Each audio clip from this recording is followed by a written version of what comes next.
Olá pessoal, boa tarde, tudo bem com vocês? Hoje nós vamos falar um pouquinho sobre a organização celular dos seres vivos. Então nós vimos na aula passada que todos os seres vivos são formados por células. Vamos clarear aqui um pouquinho. Isso. Todos os seres vivos são formados por células. Essa teoria foi descrita graças à invenção do microscópio, igual a gente viu na aula passada.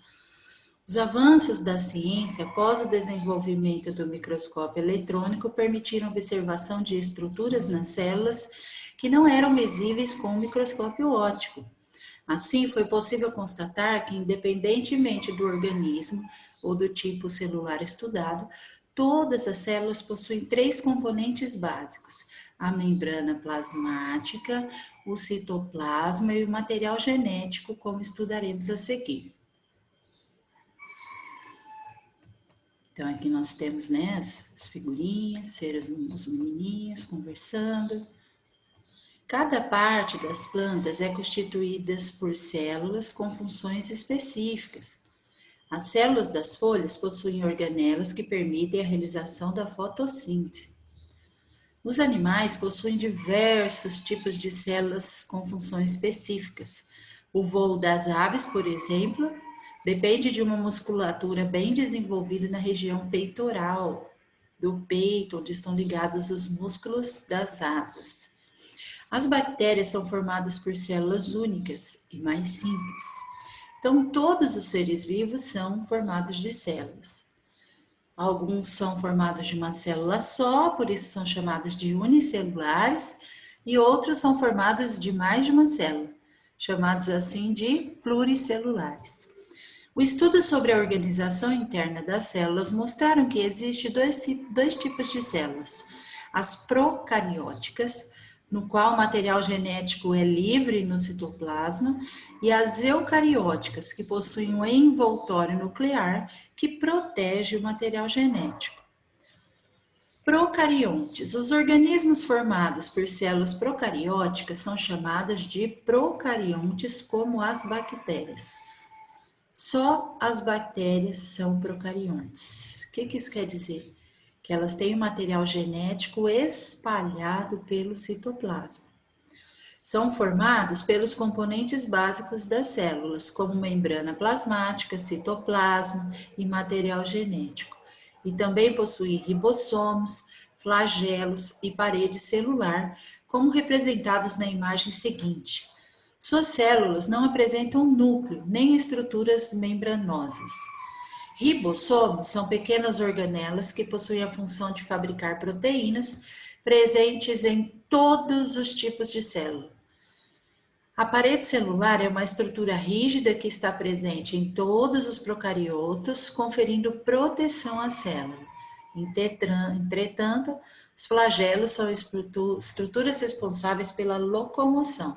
Então, eu tenho aqui uma figura de uma bactéria. Como que eu sei?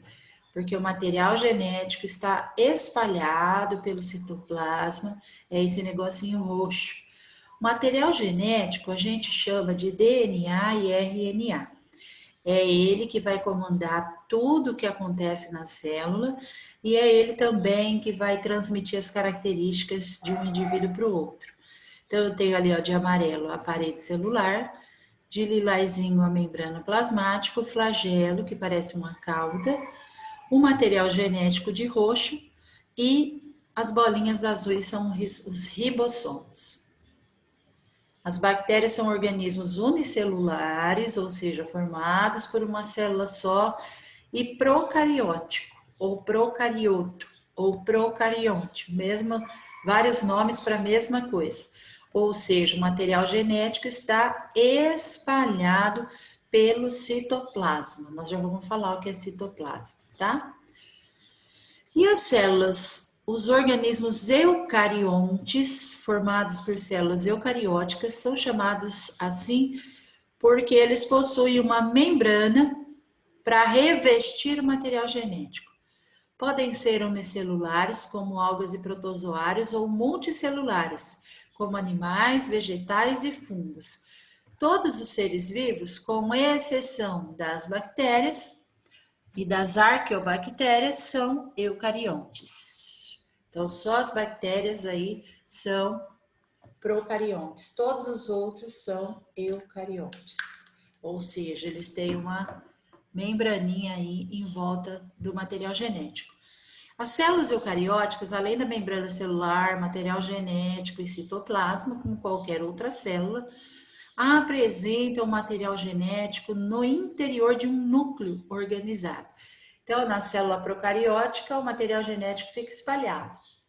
Na célula eucariótica, o material fica protegido por uma membrana.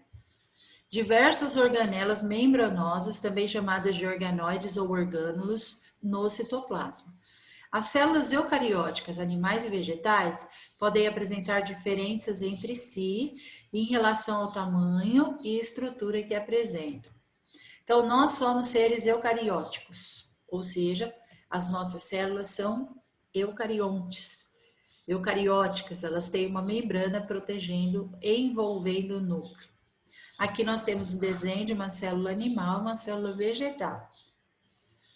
As células animais e vegetais são células eucarióticas e possuem semelhanças e diferenças. As células vegetais, por exemplo, apresentam algumas estruturas adicionais, não encontradas em células animais, como cloroplastos, parede celular e vacúolos. Nos cloroplastos acontece a fotossíntese, tá? Então, aí eu tenho clorofila, por isso a célula vegetal tem uma coloração verde, diferente da animal. Agora nós vamos ver as três estruturas principais de todas as células: membrana plasmática, citoplasma e núcleo. Lembrando que as células procarióticas não têm núcleo, mas têm material genético, tá? A membrana plasmática é uma película finíssima que delimita a célula, tendo sido descoberta somente após o desenvolvimento do microscópio eletrônico, pois é invisível ao microscópio óptico. Hoje sabemos que a membrana plasmática é formada por duas camadas de moléculas chamadas de fosfolipídios e proteínas. Por que fosfolipídios? Porque ela tem gordura, lipídio é gordura, e os fósforos vêm dos fosfatos, dos átomos de fósforo. E proteínas que estão em constante movimento, posicionados lado a lado, como pessoas em uma multidão, igual aparece aqui esse desenho. Esse formato da membrana plasmática permite que ela proteja a célula, ou seja, não é qualquer um que pode entrar na célula, não é qualquer substância. Ela tem uma capacidade de escolher o que vai entrar e o que vai sair. Então, ali, ó, as três partes básicas da célula: membrana plasmática, citoplasma e núcleo. A composição da membrana plasmática permite que ela seja seletivamente permeável, ou seja, regulando a entrada e a saída de substâncias da célula. Como eu disse, não é qualquer substância que vai entrar e também não é qualquer substância que vai sair. O transporte de substâncias para dentro ou para fora das células pode ser ativo quando precisa gastar energia ou passivo quando não precisa gastar energia. Que energia é essa? Do corpo. Às vezes o corpo precisa dar um empurrãozinho nessa substância, gastar uma quantidade de energia. Então, é chamado de transporte ativo. E passivo é quando a membrana deixa entrar sem precisar, ou sair, sem precisar gastar energia nenhuma. Há dois tipos de transporte passivo por meio da membrana plasmática, sem gasto de energia. O primeiro é chamado de difusão. Nesse transporte, as moléculas atravessam a membrana plasmática do meio mais concentrado para o meio menos concentrado, de forma a equilibrar a quantidade de moléculas. Um exemplo é o transporte de gases, como o oxigênio e gás carbônico, entre as células e o sangue. Então, ó, no primeiro desenho, eu tenho mais bolinhas azuis fora ou dentro da célula? Fora, isso mesmo. Então, para controlar essa quantidade de bolinhas azuis, que são os gases, pode ser o gás carbônico ou o gás oxigênio, o que é que vai acontecer? Tem que ficar igual. Então, onde eu tenho mais? Fora. Então, essas que estão fora têm que entrar. Isso mesmo, isso chama difusão. É automático.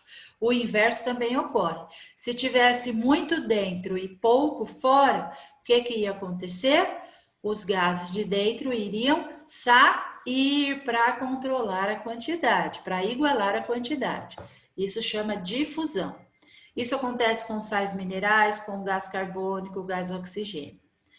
E osmose é o outro tipo de transporte passivo também, sem gasto de energia. É o movimento da água pela membrana do meio menos concentrado para o mais concentrado, de modo a equilibrar a concentração entre os meios. Então, onde eu tenho mais água, vai transportar para onde eu tenho menos, para a quantidade de água sempre ficar igual.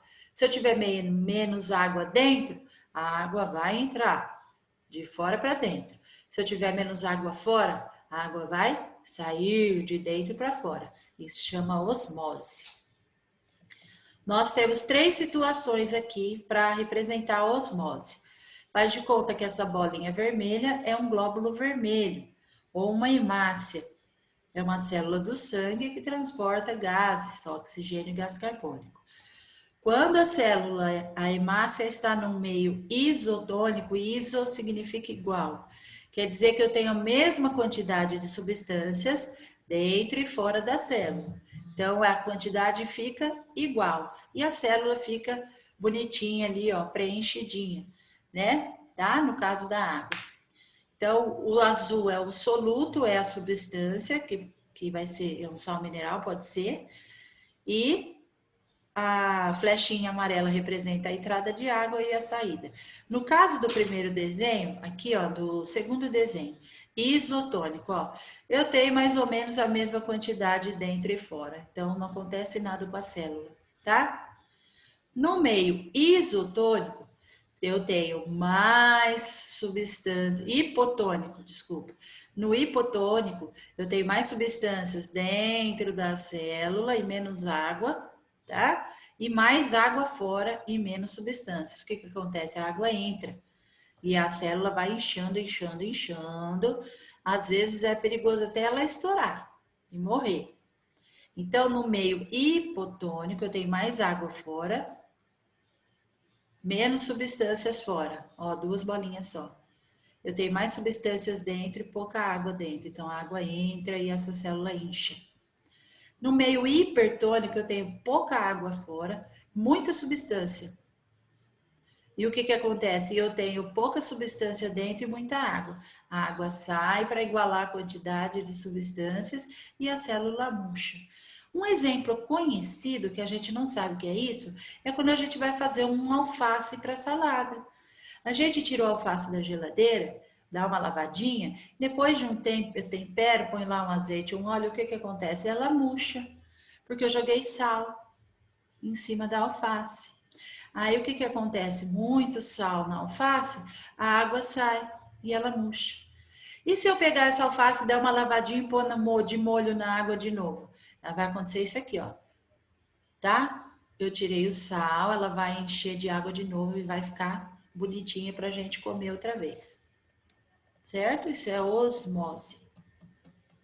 Então, dentre as funções da membrana plasmática, tem controlar a entrada de saída e saída de substâncias. Não é qualquer substância que entra nem que sai. A membrana plasmática tem a capacidade até de atacar organismos invasores, como alguns vírus, algumas bactérias, por exemplo, tá? A bichinha é porreta. É como se fosse a portaria da nossa escola, o seu Elias. Não é qualquer um que ele deixa entrar e também sair, tá? Ele está sempre controlando ali. O citoplasma está presente no interior da célula, sendo delimitado pela membrana celular. Nas células eucarióticas, ocupa espaço entre a membrana plasmática e o núcleo. Trata-se de um líquido gelatinoso, o citoplasma, por isso que nós vamos usar o gel de cabelo para fazer a nossa célula. Constituído por cerca de 80% de água, contendo milhares de tipos de substâncias, como proteínas, vitaminas, íons, etc. No citoplasma ocorrem as reações químicas dos organismos, facilitadas pelo meio aquoso. Nele estão contidas as organelas que realizam as funções vitais das células. Nós vamos estudar essas organelas nas próximas aulas. Na próxima aula. E o núcleo é uma estrutura presente apenas nas células eucarióticas que armazena o material genético em seu interior. A membrana que delimita o núcleo é chamada de carioteca, ou envoltório nuclear. Daí vem os nomes procarionte e eucarionte, no que se referem à ausência ou presença de carioteca, respectivamente. É formada por duas membranas que em alguns pontos se fundem, formando poros, que permitem a passagem de substâncias entre o interior do núcleo e o citoplasma. A importância do núcleo já foi constatada em experimentos do início do século XX, com trabalhos desenvolvidos com amebas, seres unicelulares. Ao se cortarem as amebas ao meio, a parte que permanecia com o núcleo e, consequentemente, com o material genético, sobrevivia, enquanto a outra parte morria. Isso ocorre porque o material genético determina e coordena as funções biológicas da célula. Ele que manda em tudo. Existe um tipo de célula no nosso sangue que não tem núcleo. São as hemácias ou células vermelhas do nosso sangue. Sua principal função é transportar o gás oxigênio de nossos pulmões até as demais células do corpo e o gás carbônico no caminho inverso. Em seu processo de formação, as hemácias dos mamíferos perdem seu núcleo. Evolutivamente, essa é uma característica considerada vantajosa, já que sem núcleo as hemácias se tornam mais leves e conseguem transportar maior quantidade de gases. Em contrapartida, seu tempo de vida é menor e por isso são constantemente produzidas por nosso organismo. Ok? Na próxima aula nós vamos falar de organelas celulares, o que é que nós temos dentro das nossas células, ok? Um abraço e até lá!